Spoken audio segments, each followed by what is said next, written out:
Hello, and welcome to the No Wrong Notes podcast, a show hosted by me, Veronica Kokis, holistic voice teacher and singer just like you. Grab a cup of tea, relax, and sit back as we discuss all things singing technique, mindset tips, and more so you can show up as the most confident and creative singer you can be. Hi friends, and welcome to another episode of No Wrong Notes. I'm so glad to be back with you guys this week. I've actually got an exciting announcement coming up. I'm currently working on a project that will be another way to learn from me outside of private lessons. Yay! Make sure that you're on my email list, which will be linked in the show description, so you can be the first to know as I'll be sharing news about this project with my email subscribers first.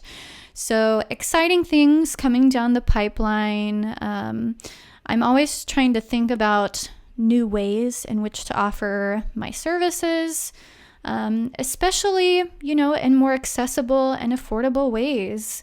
Obviously, I've got this podcast. I've got, of course, the social media content, but you guys also want to know what to do for your own singing, right? And podcasts and social media can only go so far to address the things that you're working on. So really excited about that. I wanted to share that up at the top of today's episode so you guys are in the know. Today, though, we're talking about self-love. It's February, and with Valentine's Day coming up, I think this episode comes out actually right before Valentine's Day. I thought that this would be as good of a time as any to talk about what self-love is versus what it isn't when it comes to life and singing. Because I think we have these ideas that self-love looks like treating yourself. I think of that Parks and Rec episode where they're like, treat yourself. And as much as I love that episode, it cracks me up. They kind of present treating yourself and taking care of yourself as shopping, doing the things that you love to do. I think some people can also think that self-love looks like meditation and bubble baths, spa days, these kinds of relaxing things. And while shopping, doing the things that you love, like for me it's reading, meditation, bubble baths, these things really can lift our spirits. They can make us feel good. So, there's nothing wrong with doing any of these things. But when it comes to buying things to solve our problems, like our deep-rooted problems, that's when I think it's worth thinking more deeply about self-love and what that might actually be. Because it really is more than just retail therapy. Retail therapy isn't a substitute for real therapy, doing the real work on yourself. So as I said, self-love can be taking care of yourself and your needs. That is love for yourself, self-love. But the part of self-love and taking care of yourself that I think people forget is doing the deep work of shadow work. So what exactly is shadow work? You may never have heard that term before, but it's diving into the things about yourself that don't feel as good, learning about the things that you're maybe ashamed about, like perfectionism, anxiety, shame over things from the past, etc. Getting to know those things about yourself in a deeper way, either with a therapist, which I highly recommend, or through a journaling or self-reflection practice. It's investigating where your beliefs and behaviors really come from and facing the things that you maybe don't want to look at, which is why we call it shadow work.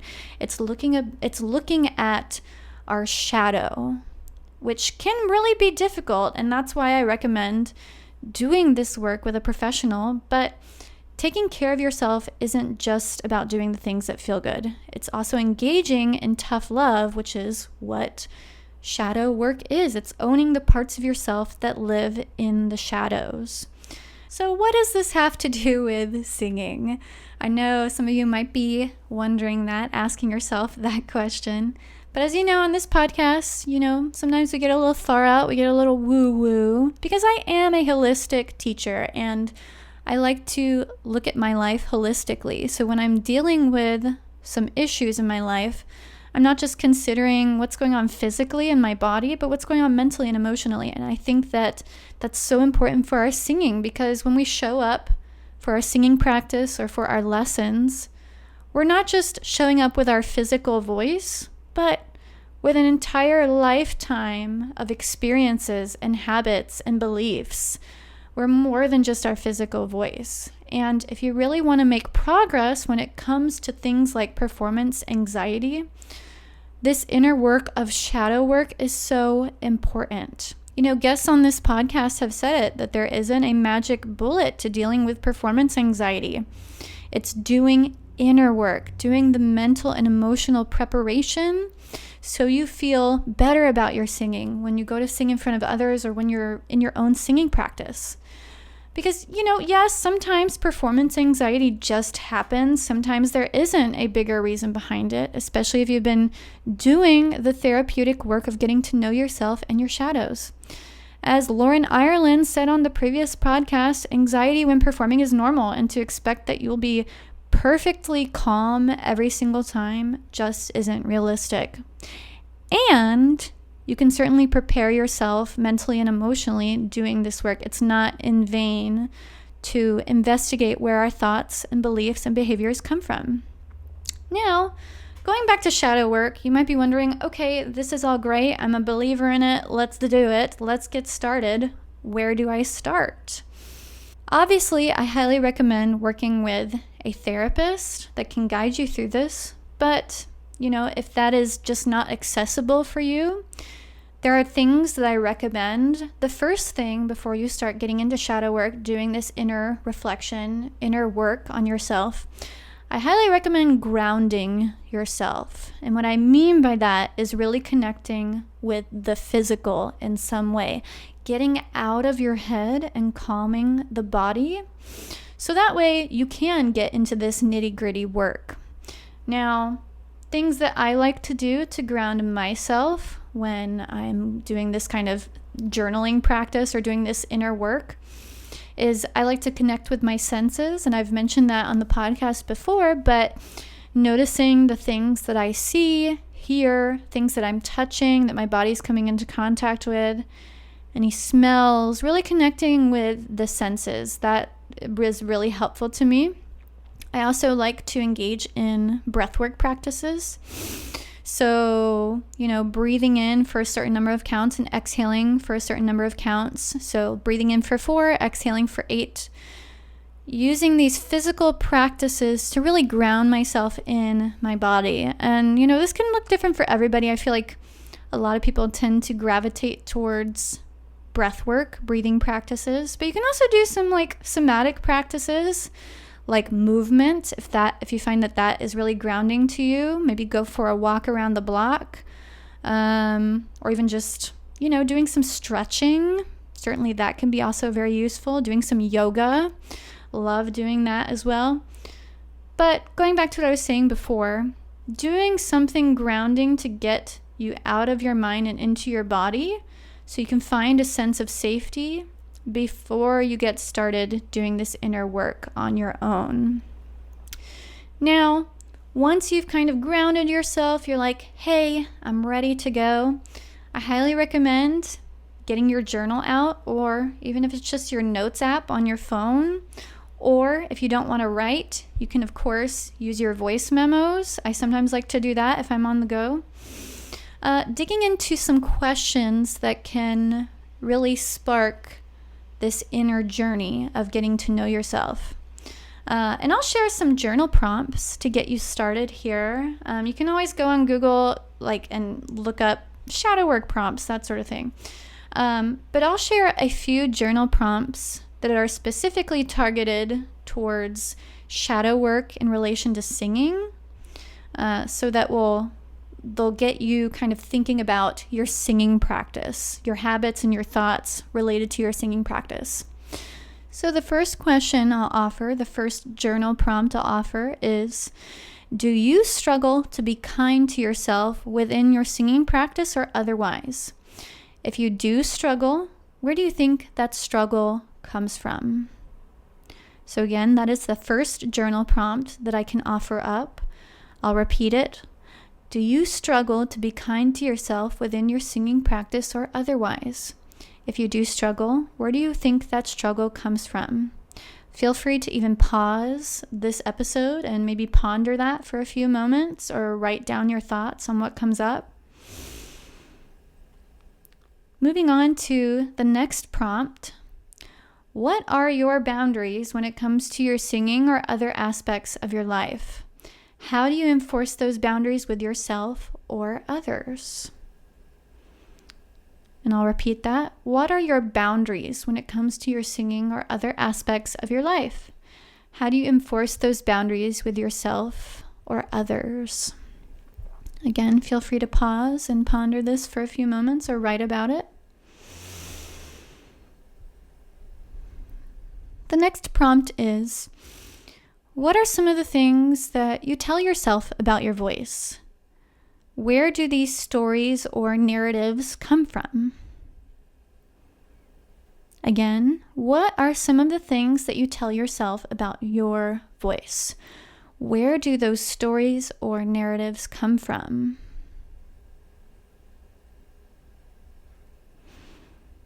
And then my last journal prompt that I can offer you.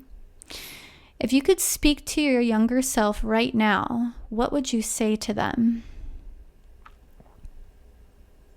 If you could speak to your younger self right now, what would you say to them? And these are just some prompts to get you started. If you want more to work with, there are plenty of resources out there on Google. I can even do another episode with more prompts to offer. And if you have questions on any of this, if you have thoughts on any of this, you can always message me on Instagram. I'd love to hear what comes up for you if you feel up to sharing.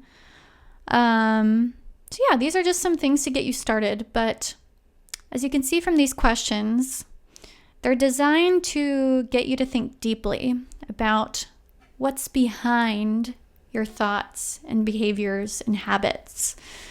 Hopefully, you can think about these ideas with a therapist or mental health professional. But if you just want to explore some of these things on your own, these are some prompts to get you started. And as I said, ground yourself before doing this work. These prompts are just to get you started. And again, you can take these to a therapist, but grounding yourself is so important. Establishing a sense of safety is so important. We don't just, and I highly recommend not just diving into these things willy-nilly, because there's a reason why we say ground yourself. And I know I've said that 5 million times at this point. But, you know, these questions and this kind of work of shadow work can be really triggering. So that's kind of why grounding yourself and finding a sense of safety within your body is so important before you start. And one more thing I will share is that this is the work of a lifetime. There is no timeline to healing or getting to know these parts of yourself, so be kind to yourself. It is worth it to feel less anxious in your day-to-day life and in your singing. It is worth it to feel less stressed when you're going to practice something and you're like beating yourself up because you can't get it. It's worth it to do this work. All right, friends, that is it for this week's episode. If you liked this episode, I would love it if you could leave a 5-star rating and review. As I invited you to do earlier, you're certainly welcome to send me your thoughts on this episode. DM me on Instagram if you've got questions. I'd love to hear from you, and I would love to offer up some support to you. You can always follow me on social media, on Instagram, TikTok. That's linked in the show description. And as I said at the top of the episode, subscribe to my mailing list to be the first to hear about my new offering that's going to be available later this spring. That link is also in the show description. And in the meantime, happy singing, y'all.